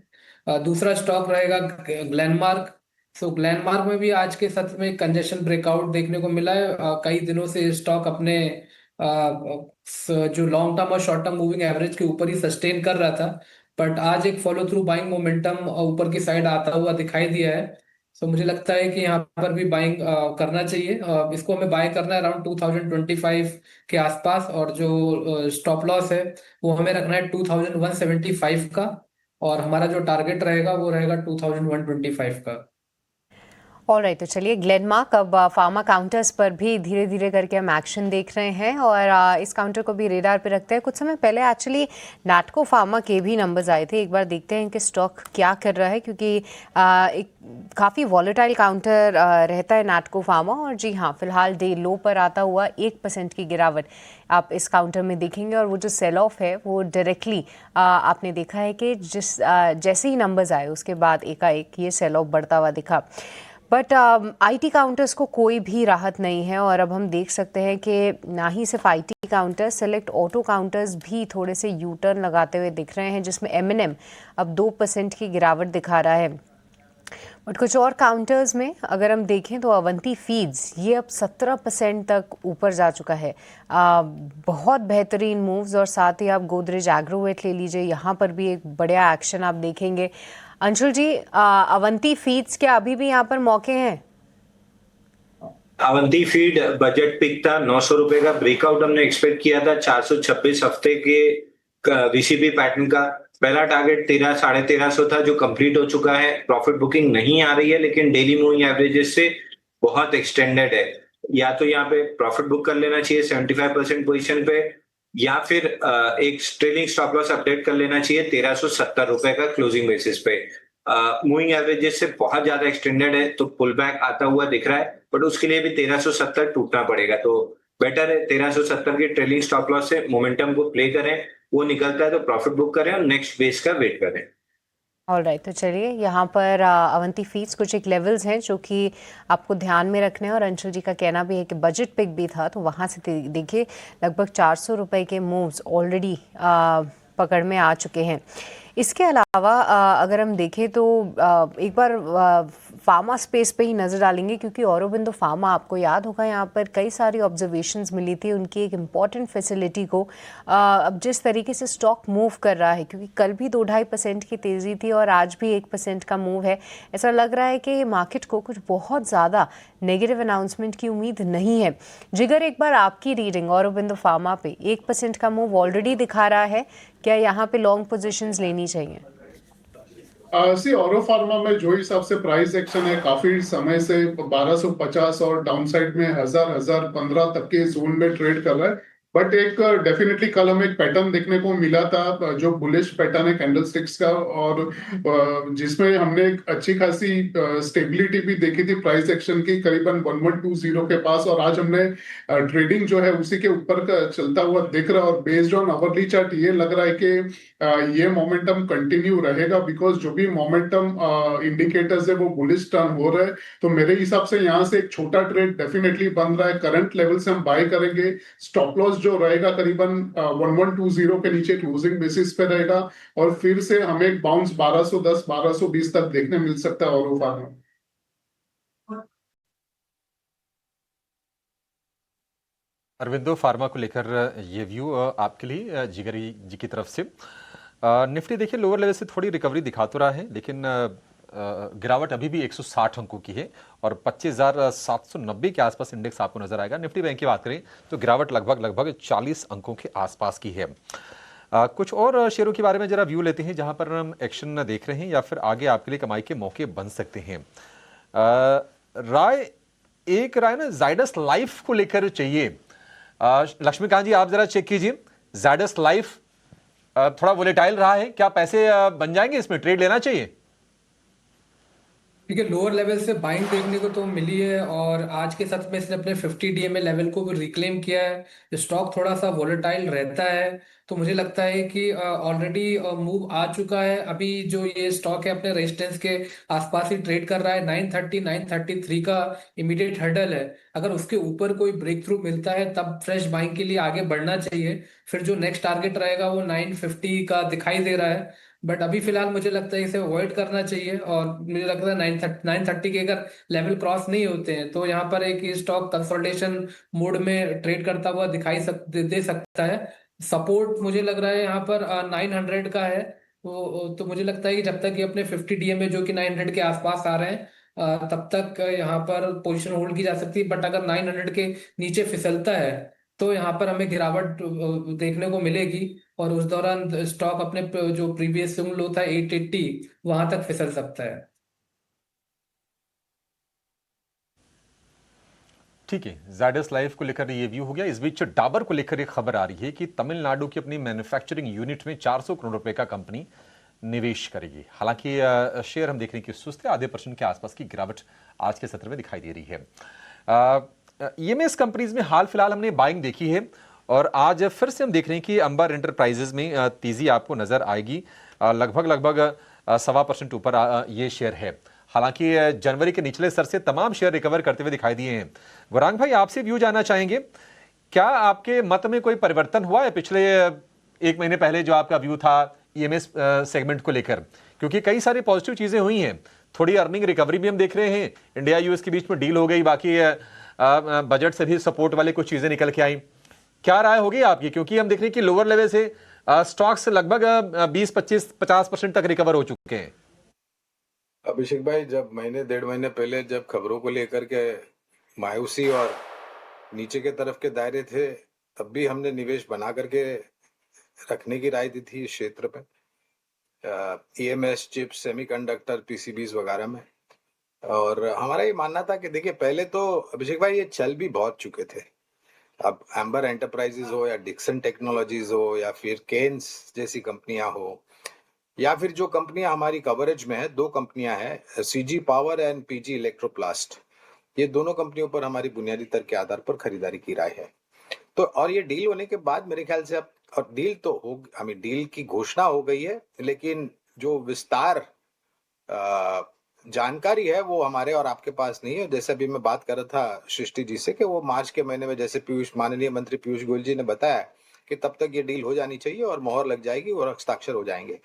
अनुमान है कि इलेक्ट्रॉनिक्स सेक्टर को भी इसका फायदा मिलेगा, इस डील का फायदा मिलेगा, ये अनुमान है। तो चले थे, करेक्शन आया, कुछ कंपनियों ने नतीजों को लेकर के, आमदनी को लेकर के, मुनाफों को लेकर के चेतावनी दी, जो एक अच्छी बात है। लेकिन लंबी अवधि के लिए मुझे लग रहा है कि जिस प्रकार से हमारी निर्भरता पहले थी चाइना और ताइवान जैसे देशों पर, जहां तक चिप, सेमीकंडक्टर, पीसीबीज या ईएमएस इक्विपमेंट का सवाल आता है, सरकार ने बखूबी नीतियां बना करके निर्भरता भारत की खुद पर हो और आत्मनिर्भर बने हम, उसका प्रयास किया है। तो लंबी अवधि के लिए क्षेत्र अच्छा लगता है। 2 कंपनियों पर खरीदारी की राय है, सीजी पावर और पीजी इलेक्ट्रोप्लास्ट। बिल्कुल, तो ये राय आपको दे दी गई है। चलिए, एक स्टॉक रडार पर आया है, गोदरेज एग्रोवेट का 7.5% के आसपास की तेजी है और बड़े वॉल्यूम के साथ कारोबार हो रहा है। यहाँ पर आप देखिए, पिछले एक हफ्ते में भी ये 14% के आसपास की तेजी दिखा चुका है, महीने भर में 16-17% के आसपास की, और आज अकेले जो है वो 7.5% का रिटर्न दे रहा है आज ये शेयर। एक चेक लेते हैं इसके ऊपर अंशुल जी से। अंशुल जी, जरा एक बार चेक कीजिए, गोदरेज एग्रोवेट क्या एंट्री का मौका बन सकता है क्या यहाँ पे? क्योंकि अगर ओवरऑल 1 साल का देखें तो एक साल के हिसाब से अभी भी 12% नीचे है, 12% का नेगेटिव रिटर्न दिया पूरे 1 साल में, लेकिन तेजी पिछले 1-2 महीने के अंदर अच्छी खासी बनी है। सर, सेम ब्रैकेट का स्टॉक है, 12,000 करोड़ का मार्केट कैप है, 27 हफ्ते में 41.48% करेक्ट हुआ था, 50 वीक मूविंग एवरेज और 50% रिट्रेसमेंट पूरे फॉल का 660 रुपए पे है, वहां तक आराम से आ जाएगा। उसके ऊपर निकलना इसके लिए मुश्किल होगा, क्योंकि मंथली चार्ट पे जो डबल टॉप की ब्रेकडाउन आई थी उसकी नेकलाइन भी 660 थी, तो 660 तक तो आते हुए दिख रहा है आराम से। अगर किसी तरह का लॉन्ग ट्रेड लेना है, क्योंकि ले सकते हैं, 4,375% आज वॉल्यूम राइज है, तो 660 तक स्ट्रेच करेगा। यहाँ पे अगर करंट मार्केट प्राइस से लॉन्ग कर रहे हैं, 610 रुपए का क्लोजिंग बेसिस स्टॉप लॉस ले लेना चाहिए और 660 रुपए का टारगेट, 660 पे प्रॉफिट बुक करके निकल जाना है, एक्स्ट्राप्लेट नहीं करना है। मेजर रेजिस्टेंस है, पहुंच जाएगा, निकलना उसके ऊपर मुश्किल रहेगा। चलिए, तो 610 का आपको रखना है स्टॉप लॉस, 660 के टारगेट आपको आ सकते हैं। अगर आपको लॉन्ग करना ही है तो आप ये लेवल्स ज़रूर ध्यान रखें। एक और शेयर की बात करते हैं, फिनोलेक्स इंडस्ट्रीज़ की बात करते हैं। जनरल इंडस्ट्रियल सेक्टर की कंपनी है ये, 12,000 करोड़ के आसपास का मार्केट कैप है। आज जो तेज़ी है वो बहुत शानदार है, करीब करीब 6% की तेज़ी है। ये शेयर जो है वो 190-92 के आसपास पहुंच गया। फिनोलेक्स इंडस्ट्रीज़ की बात मैं कर रहा हूँ। एक राय इसके ऊपर लेते हैं जिगर से। जिगर, जरा एक बार चेक कीजिए फिनोलेक्स इंडस्ट्रीज़, क्या ये तेज़ी किसी बड़े तेज़ी की तरफ इशारा कर रही है या फिर जो है वो एक बाउंस बैक है? कुछ अगर हो सौदे तो निकलना चाहिए। सबसे पहले जो फिन पाइप है फिनोलेक्स इंडस्ट्रीज, आज ब्रेकआउट आने से पहले करीबन जैन के महीने से आज तक मतलब कल के सेशन तक एक कंसोलिडेशन चल रहा था, और कंसोलिडेशन में एक जो लेवल है डाउन साइड का 170 वो कंटिन्यूअसली मेंटेन था। कहीं ना कहीं हमें कभी भी क्लोजिंग देखने नहीं मिली थी उसके नीचे वो लेवल के, और आज ये जो पर्टिकुलर हायर जोन है 187 वो टूटता हुआ दिखा है। तो ये जो भी कंसोलिडेशन रेंज का 2x साइज हम करेंगे वो एज ए टारगेट तक हमें डेफिनेटली देखने मिलेगा, तो बाय करने की सलाह है। बट एक्सटेंडेड है, ड्यूरिंग एक ही पर्टिकुलर सेशन में 6% चला है, तो स्टैगर्ड मैनर में 186 187 तक भी मिले तो लेने की ट्राई कीजिए। और ऊपर में मुझे 215 220 तक के टारगेट दिख रहे हैं, और स्टॉप लॉस लगेगा 180 के नीचे क्लोजिंग बेसिस के हिसाब से। तो चलिए, फिनोलेक्स यहाँ पर आपको कुछ लेवल्स बताए गए हैं, उनको ध्यान में आप ज़रूर रखिएगा। बट इस बीच कोल इंडिया ये काउंटर भी फोकस में रहेगा क्योंकि इसके नतीजे आने वाले हैं, और नतीजों से पहले जो है 1% की इस काउंटर में आप गिरावट देख सकते हैं। लक्ष्मीकांत जी, क्या रीडिंग रख रहे हैं आप? देखिए, पूरे सेक्टर में कुछ इतना खास हुआ है नहीं। कोल इंडिया यहाँ पर इनकी सब्सिडीज़ की वैल्यू अनलॉकिंग के चलते थोड़ा एक्साइटमेंट ज़रूर रहा, बट नतीजों के लिहाज से कुछ बहुत खास उम्मीदें हैं नहीं। 1% की गिरावट है। नतीजों से पहले किस तरीके का डेटा बिल्डअप देख रहे हैं आप? यहाँ पर ये स्टॉक अभी फिलहाल अपने 20 DMA के नीचे सस्टेन होता हुआ दिखाई दे रहा है। नेक्स्ट सपोर्ट अभी 410 के आसपास है, तो मुझे लगता है कि वो सपोर्ट काफ़ी अहम रहेगा। अगर 410 के नीचे ये स्टॉक निकलता है तो वहां से फिर मुझे लगता है कि 395 से लेकर 390 के जोन तक के लेवल्स हैं उनको रिटेस्ट कर सकता है। और अगर 410 को लेवल को डिफेंड करेगा तो शॉर्ट टर्म पुल बैक यहाँ पर हमें 430 435 को देखने को मिलेगा। तो जो इंपॉर्टेंट सपोर्ट है अभी फिलहाल 410 के आसपास आता हुआ दिखाई दे रहा है, तो वहां पर देखना होगा। अगर ब्रेकडाउन होगा तो जो निचले स्तर है वो उसको रिटेस्ट कर सकता है 390 तक, और अगर वहां से रिबाउंड होगा तो मुझे लगता है कि फिर से ये स्टॉक 430 तक लेवल तक जा सकता है। चलिए, अगर कोई रीबाउंड आता है तब जो है एक बढ़त की उम्मीद आप ज़रूर कर सकते हैं। कोल इंडिया में 430 तक जाने का दमखम रखता है। गौरांग जी, अब एक बार आपसे फिर से आईटी पर टेक लेना चाहूँगी, क्योंकि मुझे याद है 1-2 दिन पहले भी मैंने आपसे ही सवाल पूछा था कि क्या नज़रिया है। एआई से रिलेटेड कई अनाउंसमेंट्स आ रहे हैं, पर गौरांग जी देखिए, पते की बात तो ये है कि हम हर मिनट इसकी चर्चा नहीं कर सकते, बट किसी इन्वेस्टर के पास पोर्टफोलियो में है, और पिछले अगर आपने 5-6 दिन भी देखे हैं 15-20% के करेक्शंस आ गए हैं उसमें, तो आमतौर से उनको घबराहट होगी। गौरांग जी, अभी क्या व्यू आप बना रहे हैं आईटी स्पेस में? क्योंकि आप देख सकते हैं ना ही सिर्फ दिग्गज, small cap, mid cap companies भारी पिटाई हो रही है, पर क्या आपको लगता है यहाँ पर थोड़ी हिम्मत करके ऐड करना चाहिए आईटी काउंटर्स को? सृष्टि जी, देखिए, पहले तो निरंतर बदलाव वाला क्षेत्र है आईटी। एक एआई टूल आया था, उसने पूरा तांडव मचा दिया था हमारे आईटी क्षेत्र की कंपनियों में, सिर्फ नहीं लेकिन अमेरिका में भी, और अमेरिका से ही शुरुआत हुई थी उसकी। कुछ कंपनियों ने आईटी क्षेत्र के अपने जीवन का निचला स्तर बनाया मेरे ख्याल से आज, और आईटी सूचकांक भी पूर्ण तरीके से धराशायी है। और तीनों जगह पर आप देखें तो मेरे ख्याल से बिकवाली का दबाव बहुत सक्षम रूप से हावी हो रहा है, चाहे वो छोटी हो, मझाली हो या दिग्गज कंपनी हो। ये परिस्थिति क्या आने वाले छोटी या मध्यम अवधि में सुधरेगी?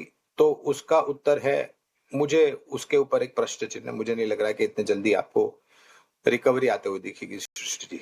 क्या आपका नजरिया 1.5-2 साल का है, और उस नजरिए से अगर आपने ऊपरी स्तर पर लिए हैं, और अगर आपके पास थोड़ी बहुत जोखिम झेलने की क्षमता ऊपर की तरफ है, तो जो मूल्यांकन पर आकर के खड़े हैं सृष्टि जी, क्योंकि हमने तीसरी तिमाही के नतीजे देखे और जो मूल्यांकन अभी है, ये जो करेक्शन आया है, तो ये काफी आकर्षित लग रहे हैं। लेकिन प्रश्न ये होता है कि क्या आपके पास 1.5 से 2 साल का नजरिया है और थोड़ी बहुत जोखिम झेलने की क्षमता ऊपर की तरफ। आने वाले भविष्य में निरंतर परिवर्तन आईटी क्षेत्र में होते रहेंगे, ये भी हमें स्वीकारना चाहिए, क्योंकि एक ऐसा क्षेत्र है जहां पर ये परिवर्तन तीव्र गति से होता है। हो सकता है कल परसों तरसों या 6 महीने बाद एक और एआई टूल आ जाए, जिसके कारण थोड़ा बहुत दबाव और बढ़ सकता है, और ये इनोवेशन का वाला क्षेत्र है। तो हमारा फिलहाल नजरिया तो सकारात्मक है छोटी मझौली और दिग्गज कंपनियों पर, लेकिन जैसे मैंने कहा श्री जी, 1.5 से 2 साल का नजरिया और जोखिम झेलने की क्षमता, ये दोनों अगर आपके पास है तो छोटी छोटी मात्रा में आप, अगर आपने ऊपर के स्तर पर निवेश किया तो आप एवरेज कर सकते हैं।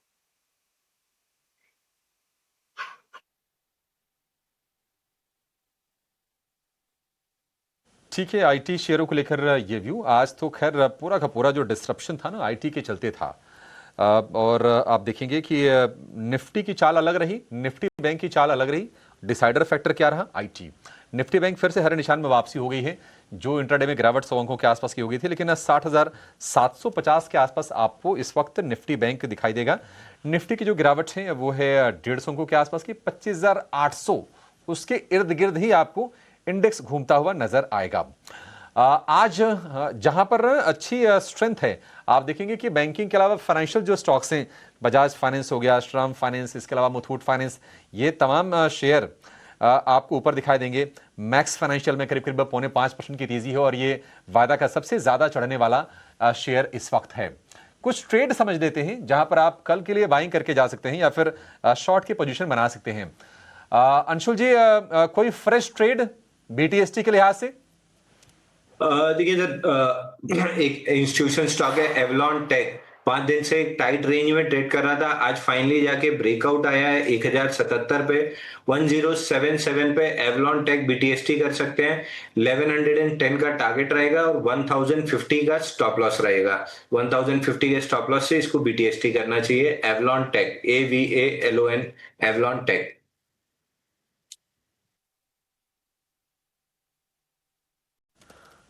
ठीक है, एवलॉन टेक को लेकर ये व्यू हो गया। 2.25% ऊपर ये शेयर है, 1078 रुपए के प्राइसेस है, इसमें आपके लिए बीटीएसटी के मौके हैं। आज हमने देखा कि भारत फोर्ज के भी नंबर आए, और ये नतीजों से पहले ही ये शेयर ये चल रहा था। अच्छी स्ट्रेंथ है 4% के आसपास की। जिगर भाई, क्या इसमें नया ट्रेड लेकर जाना है भारत फोर्ज में?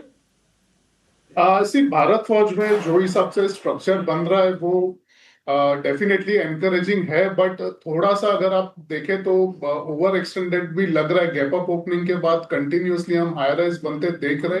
तो यहाँ पे मैं एक चीज कहूंगा कि जो हिस्टोरिकल टॉप था इसका, कहीं ना कहीं 1700 से लेके 1780 का जो जोन है वहां के नजदीक ही हम जा रहे हैं। तो मेरा ये मानना है कि इसमें कुछ लेके नहीं जा सकते फिलहाल तो, बट अगर इनकेस कल के सत्र में या 1-2 दिन बाद भी 1780 का लेवल दिखता है तो एक बार आप प्रॉफिट बुक करें और वेट एंड वॉच करें, बिकॉज ये वन साइडेड वहां तक चल रहा है। तो देयर इज अ पॉसिबिलिटी कि जो 200 दिन का एवरेज है या 50 दिन का एवरेज है काफी नीचे, करीबन 50 दिन का एवरेज तो 1500 और 1520 के इर्द गिर्द दिख रहा है मुझे। तो मैं ये मान के चल रहा हूँ कि इसमें रिवर्जन टू मीन कभी भी हमें देखने को मिल सकता है। तो डेफिनेटली हमें हायर लेवल्स पे प्रॉफिट बुकिंग करनी है भारत फौज में।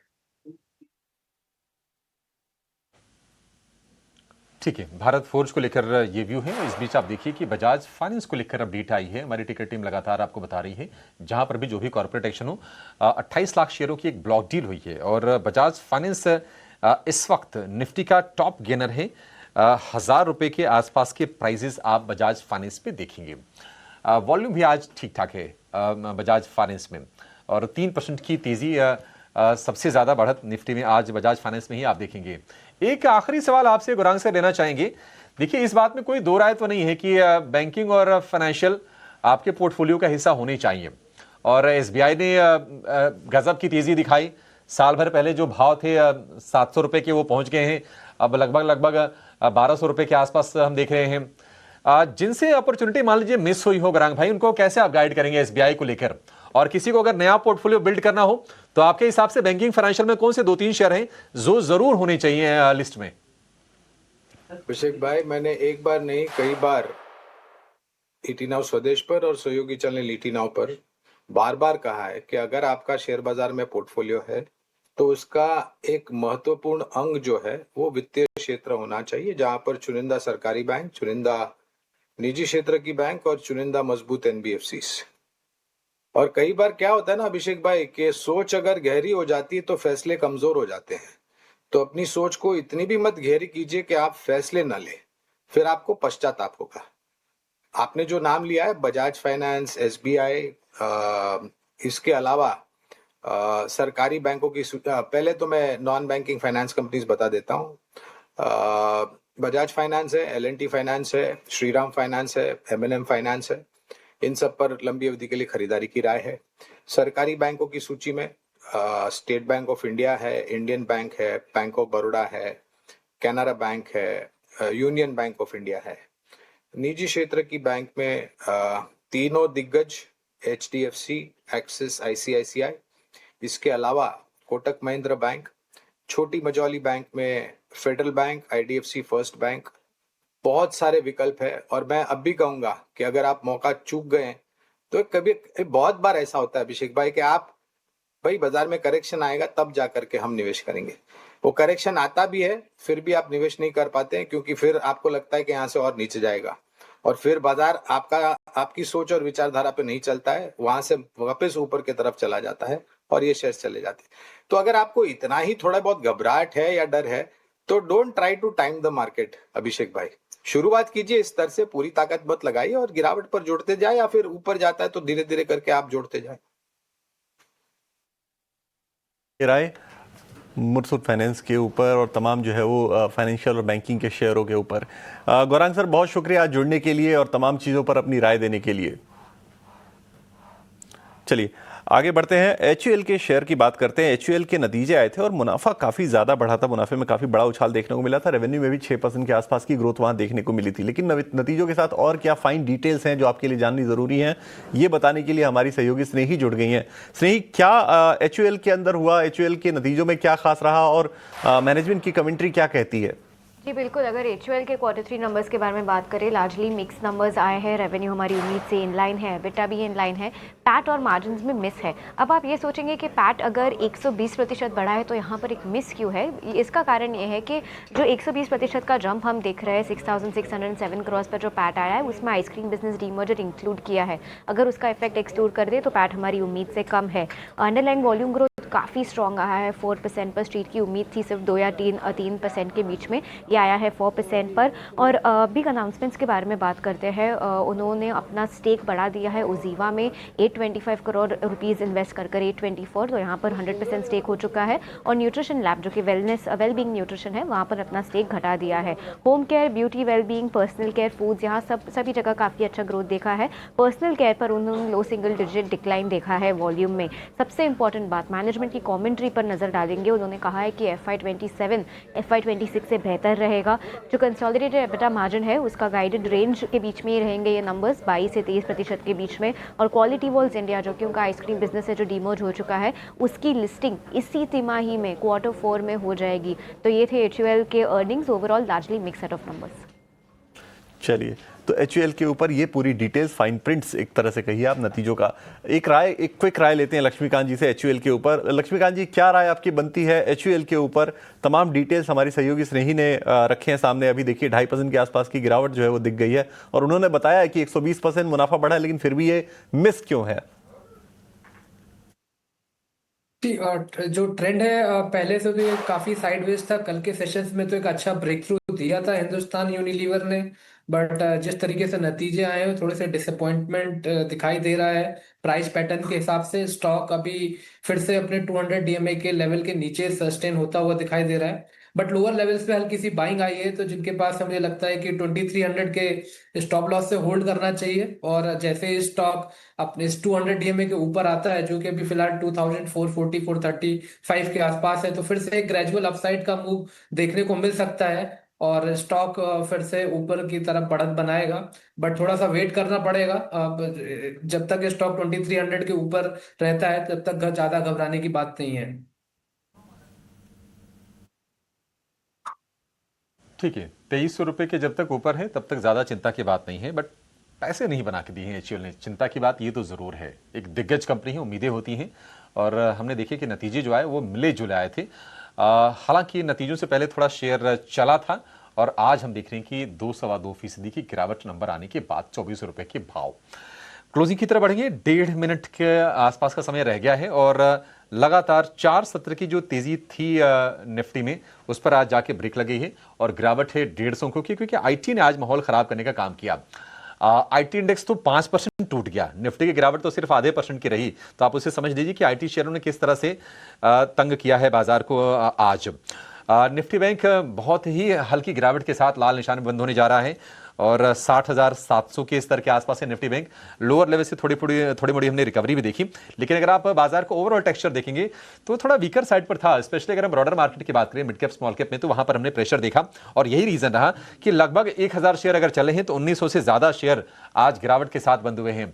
तो एडवांसेस का और डिक्लाइंस का रेशियो 1:2 के आसपास का रहा है। ये कुछ शेयर जिन्होंने निफ्टी बैंक को सपोर्ट किया, आईसीसी बैंक हो गया, एसबीआई हो गया, यहां से आज स्ट्रेंथ है, लेकिन एचडीएफसी बैंक हो गया, इसके अलावा एक्सिस बैंक, ये बीओबी, ये शेयर आज के सत्र में कमजोरी के साथ बंद हुए हैं।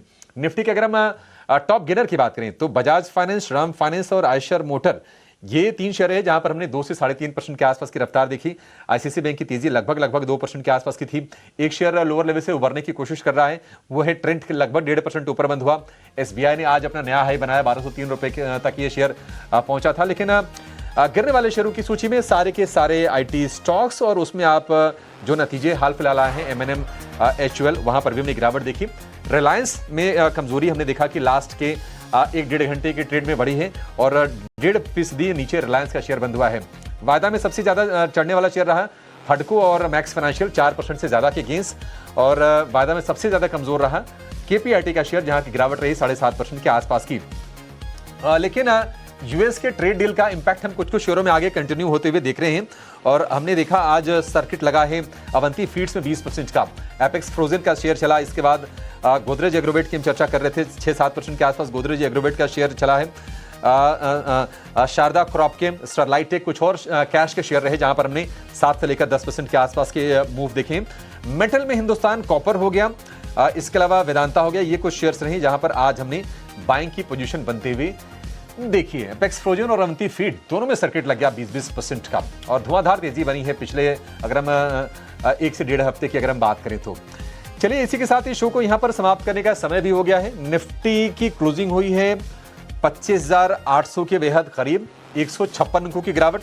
निफ्टी बैंक में नरमी रही है 0.06% की, 37-38 अंक नीचे बंद हुआ है।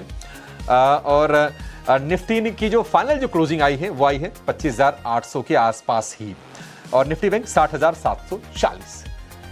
इसी के साथ इस शो को यहां पर समेटने का समय हो गया है और अपने तीनों मेहमानों से हम विदा लेंगे। अंशुल जी बहुत शुक्रिया आपका समय देने के लिए, लक्ष्मीकांत जी आपका भी बहुत शुक्रिया, जिगर भाई आपका बहुत शुक्रिया, आज हमारे साथ आप जुड़े और अपने तमाम शेयरों पर आपने अपनी राय दी। फिलहाल इस शो में इतना ही। विकास को, सृष्टि को और मुझे आप दीजिए इजाजत। एक छोटे से ब्रेक के बाद विकास कराएंगे आपकी कल की तैयारी। आपकी जाएगा नहीं। नमस्कार।